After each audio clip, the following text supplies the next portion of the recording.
తెలంగాణలో ఆడవారికి ధైర్యం ఎక్కువ. ఎందుకో తెలుసా?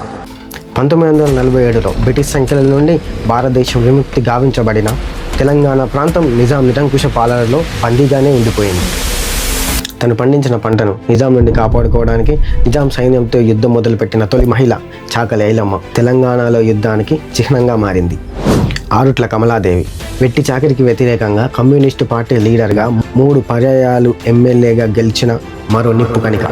గడీలపై దాడులు చేసి ధాన్యాన్ని పేద ప్రజలకు పంచిపెట్టి నిజాం సైన్యాన్ని ముప్పు తిప్పలు పెట్టి తనను పట్టుకోలేక తన ఇంటికి నిప్పు పెట్టిన, తనను పట్టిస్తే 10,000 నజరానా ఇస్తా అని భయపెట్టిన, వెనకడుగు వేయకుండా నిజాం ప్రభుత్వానికి వ్యతిరేకంగా పోరాడిన మల్లు స్వరాజ్యం.